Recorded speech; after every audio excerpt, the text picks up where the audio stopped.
मोर्चे में शामिल हुए हैं। जवाहरलाल नेहरू यूनिवर्सिटी की तरफ से आप सबका मैं क्रांतिकारी इस्तकबाल करता हूँ। आपको जय भीम और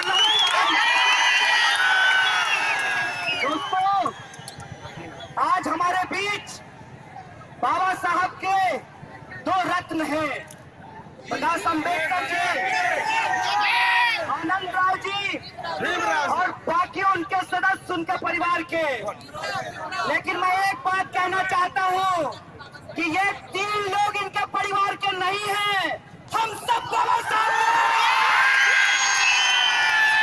क्योंकि बाबा साहब ने हमको समानता की आवाज दी है, हमारे अंदर एकता की आवाज को बुलंद किया है। हम सब भीम सेना के सिपाही हैं। दोस्तों, एक बड़ी साजिश चल रही है इस मुल्क के अंदर, और बाबा साहब ने कहा है कि जो इतिहास नहीं बनाते, जो इतिहास नहीं बना सकते, वही इतिहास को खत्म करने की कोशिश करते हैं। दोस्तों, ये कहते हैं कि ट्रस्टी का मामला है। मैं इनको कहना चाहता हूँ कि बाबा साहब हमारे दिल में बसते हैं। दोस्तों, ये कहते हैं कि कानूनी मसला है। मैं इनको कह देना चाहता हूँ कि हम कानून के पचड़े में नहीं पड़ना चाहते। तुम जिस कानून की बात करते हो, उस कानून को बाबा साहब भीमराव अम्बेडकर ने बनाया है। दोस्तों, आज हम ऐसे दौर में हैं जब इतिहास को याद करने और इतिहास को भुला देने की लड़ाई चल रही है। इस देश के अंदर संघस्थान और हिंदुस्तान की लड़ाई छेड़ी गई है, और इस लड़ाई में अगर कोई जीतेगा तो हिंदुस्तान जीतेगा, ये ऐलान हम कर देना चाहते हैं। दोस्तों, ये कह रहे हैं कि वहाँ पे हम 17 महला बिल्डिंग बनाएंगे, तो उनको हम कहना चाहते हैं कि भाई साहब, आपके सामने ये रेलवे स्टेशन खड़ा है, इसका अपना इतिहास है। क्या आप इसको तोड़ करके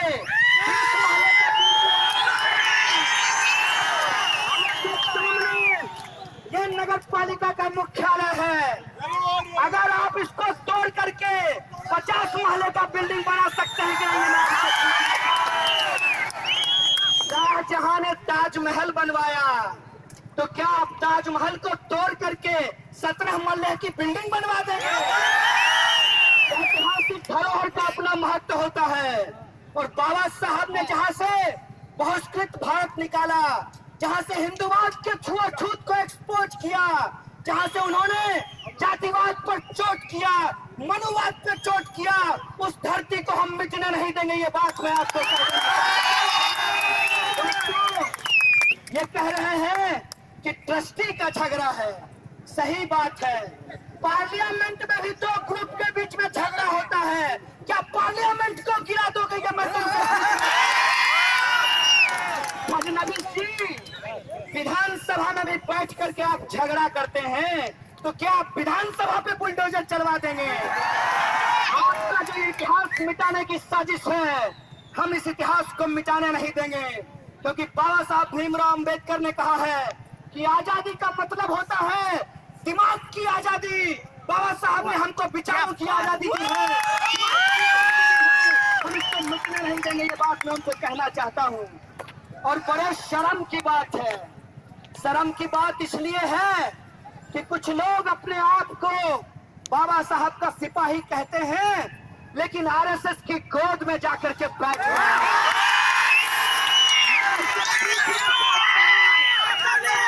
बाबा साहब के रास्तों पे चलने का मतलब क्या है? बाबा साहब के रास्तों पे चलने का मतलब सिर्फ बाबा साहब की मूर्ति पे माला चढ़ाना नहीं होता है। बाबा साहब के रास्तों पे चलने का मतलब होता है मनुवाद को नस्ते-नाबूद करना। ये मैं इनको कहना चाहता हूँ। और कुछ लोग कहते हैं कि बाबा साहब सिर्फ दलितों के मसीहा है। ऐ मेरे दोस्त, बाबा साहब सिर्फ दलितों के मसीहा नहीं है, बाबा साहब हर एक उस इंसान के मसीहा हैं जिसको बोलने नहीं दिया गया, जिसको इतिहास में बराबरी का हक नहीं मिला। क्या कहते हैं बाबा साहब?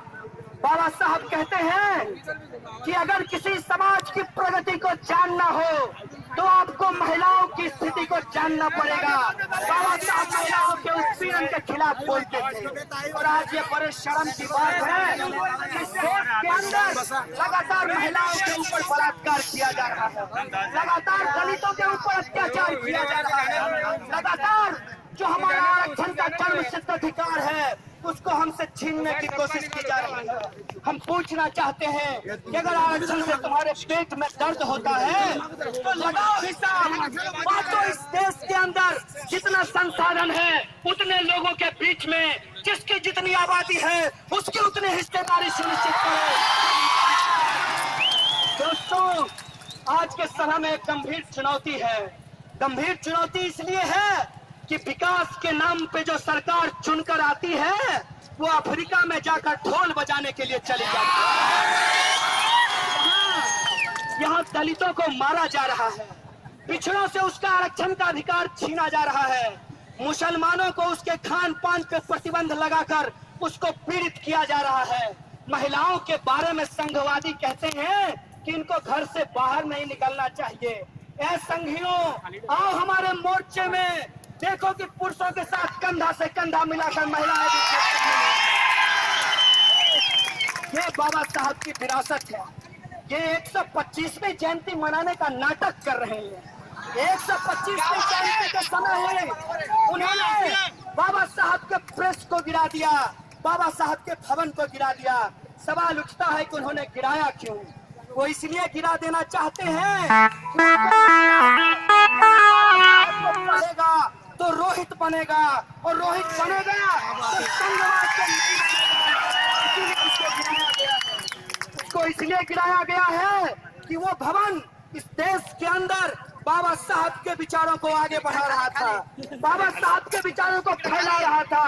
और वहाँ पे आकर रोहित की माँ राधिका वेमुला ने बुद्धिज्म ग्रहण किया था, जो हिंदुवाद के ऊपर एक बड़ा तमाचा था, उसके ऊपर हमला किया गया है।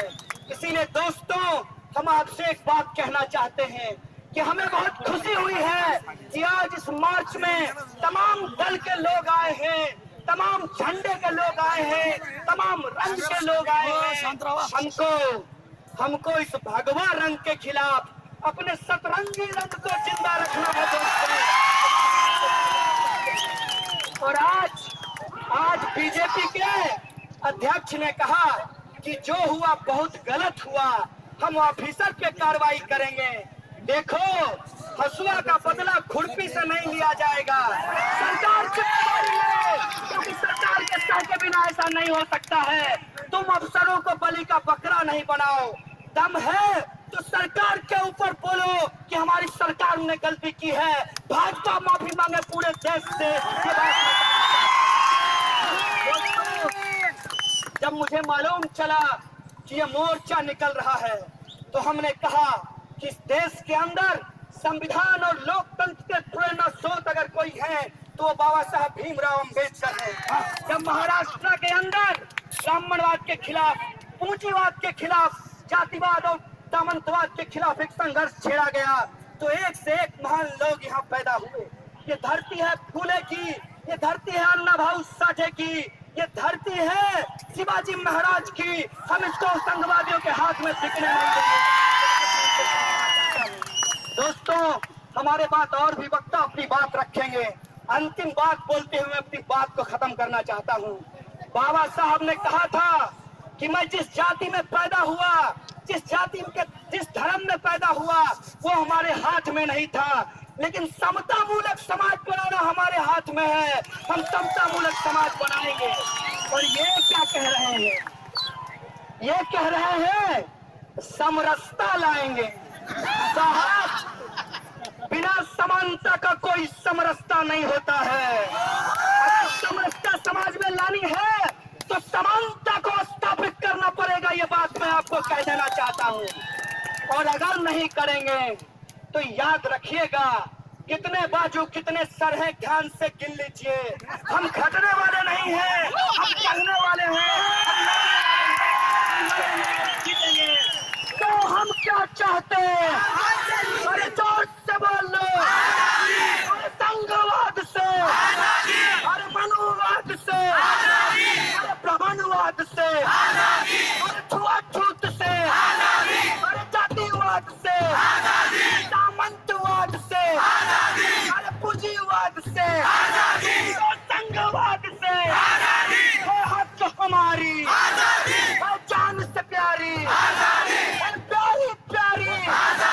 जो तुम ना दोगे हम छीन के लेंगे, है हक हमारी। तुम कुछ भी कर लो, हम लेके रहेंगे।